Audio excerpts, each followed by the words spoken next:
Ireland's wild and rugged landscape has remained a source of amazement to visitors from all over the world.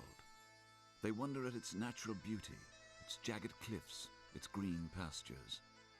In the southwest corner of the country, just beyond the historic town of Kinsale, is a diamond of land jutting 3 miles into the Atlantic Ocean.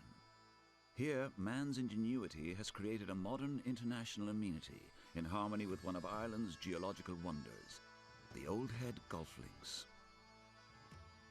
The course and its accompanying facilities are the brainchild of brothers John and Patrick O'Connor, who purchased the property in 1989 and spent 10 years bringing their dream to fruition. Set on 220 acres, this links is built on an island populated by many species of flora and fauna and connected to the mainland by a spectacular long, narrow land bridge. The Old Head has become one of golf's great tests, a combination of natural beauty and design, described by Links magazine as the most spectacular golf course on Earth.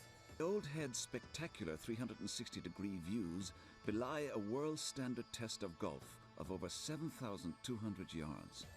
Each hole has a minimum of 6 tees, which challenge the touring pro and high handicapper alike. The first of the cliff edge holes, the second, is a spectacular dog-legged par 4 that plays 410 yards from the championship tee. The tee shot must find a narrow fairway, and the approach to the green is usually played into the prevailing breeze that comes in off the ocean. The par 3, third, a great risk and reward hole. Here, club selection is key and can vary from a short iron to driver. The breathtaking view from the green, however, more than compensates for a drop shot. The dramatic 4th hole, described by 3 times British amateur champion and Orrenday captain Joe Carr as the Razor's Edge, sweeps for 430 yards along the contours of the Old Head with steep Atlantic cliffs to the left. It's a generous fairway, but the second shot needs to be accurate to find the green, hewn into the natural rock face and overlooked by the Old Head lighthouse. The 12th, a monstrous par 5 from the tips. The drive is played over the ocean to a narrow fairway. Once dry land is reached, the second shot must be kept away from the treacherous cliffs on the left, leaving a short approach to the elevated green perched 300 feet above a natural bird sanctuary. The 17th at Old Head has been rated by Golf magazine as among the 500 best golf holes in the world, and when you have walked off the green, you won't wonder why. From the tips, it plays 626 yards. Hitting this green in two is a feat achieved by very few. There have been countless shipwrecks in the vicinity of the Old Head.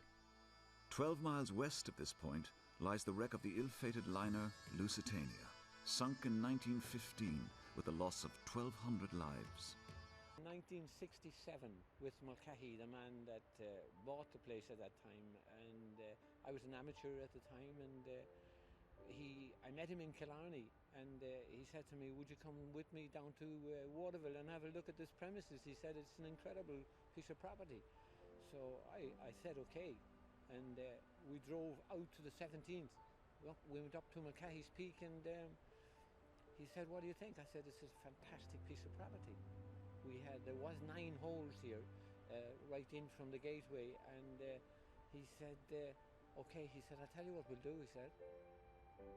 You go and play the internationals. I had just been selected to play for my country, and as an amateur, and he said, I will have bought this place when you come back in 2 weeks' time, he said. I want you to turn pro, he said, and we'll go ahead and we'll rebuild the whole thing. So I said, okay, great, and that's exactly what we did.